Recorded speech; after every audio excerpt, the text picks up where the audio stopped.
Welcome to the Explainer. Today we're going to talk about a programming idea that, well, it pretty much flips the script on how we usually think about code.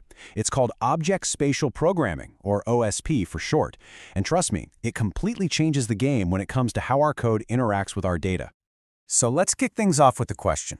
Think about something like a social network, right? Or maybe a city map, or even your family tree. How do you actually program that? It's not just a neat list of things in a row. It's this complex web of relationships. And trying to get a traditional program to navigate that web, it can be, well, a real headache. Okay, so to get why this new way is so cool, we've got to first look at the old way. For a long time, most software has been built using what's called object-oriented programming. You've probably heard of it, OOP. So the core idea behind OOP is actually pretty simple. Imagine your program is just sitting in one spot, like a command center. When it needs to get something done, it calls out to where the data is stored and says, "Hey you, bring that information over here to me." Your code is stationary, and the data is the thing that has to move. You know, a great way to think about this is like ordering food delivery. You're at home, chilling on the couch, that's your program. You pick up the phone and call a restaurant, that's your data object. And then the food, the data, gets delivered right to your door. It works, for sure, but think about it. The data itself is just kind of sitting there, waiting to be called. Okay, now for the fun part. What if we took that entire idea and just flipped it completely upside down? That one simple twist? That's the heart of object-spatial programming. This is the big aha moment. The whole idea is this: don't bring the data to your code. Instead, you send your code to the data. So with OSP, you start thinking of your data totally differently. It's not just a spreadsheet or a database. It's a landscape, a map, with all these different locations connected to each other. Your data becomes a place you can actually go to, and your code?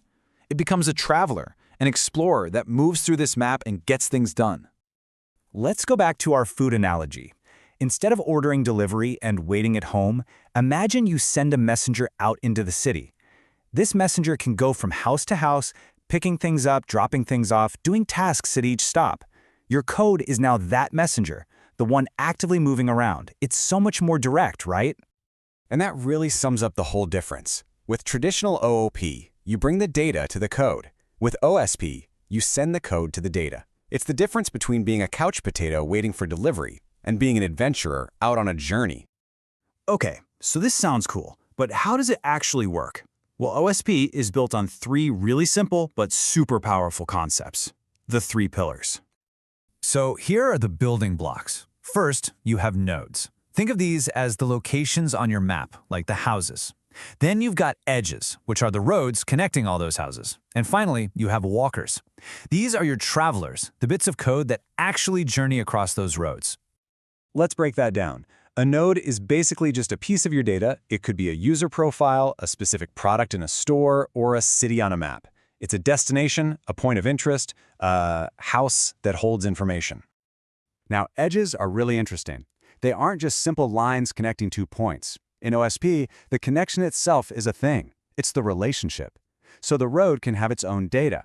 For instance, a friendship edge might store when that friendship started. The connection becomes just as important as the destination. And this is the real game changer, the walker. This is our traveler, our messenger. It's literally a mobile piece of code that you spawn and send out on a mission. It travels through your data maps, stopping at each node and running whatever logic you've given it. It's pretty amazing. All right, theory's great, but what does this actually look like in code? Let's get into it. You know, building the actual map, the graph, is shockingly simple. Look at this. Alice ++ to Bob. That's it. That one little operator just created a one-way street from the Alice node to the Bob node. Boom. Done. So what if you need a two-way street, like, say, a mutual friendship? Easy. You just use this operator, ++ equals. Now Alice and Bob are connected both ways. What I love about this is how clean it is. The code literally looks like the relationship you're trying to create. Okay, so you've built the roads. How do you tell your traveler where to go? This is the best part. Inside your walker, you just write visited Choosier. That one line tells it, hey, travel down every single outgoing road from where you are now. All the complex stuff about finding the next stop, it just handles it automatically. So let's step back for a second. Why does any of this matter? What's the big deal about switching from a food delivery model to a traveler model? Why does this change everything? Well, there are some huge advantages here. For starters, it's just a more natural way to think about connected data. Your code starts to look like the real world, which is awesome. And remember that visit statement? That means you can say goodbye to writing messy, complicated loops to get from one place to another. The traversal is automatic. And it gets better. Your walker can actually change its behavior depending on the kind of node it's visiting. So it can do one thing at a user house and a completely different thing at a product house. And through it all, you get this beautiful separation. The structure of your data, the map, is completely separate from the logic of your code, the traveler. You know, when you boil it all down, it comes back to that one single transformative idea, the key insight. Don't bring the data to the code. Send the code to the data. It's not just a different way to type, it's a completely different way to think. So when you think about it, by giving our code the ability to walk, to travel through data, we're not just writing programs anymore, we're creating explorers. And that leaves us with a really cool question to chew on. If your code can now walk through data, what new worlds can it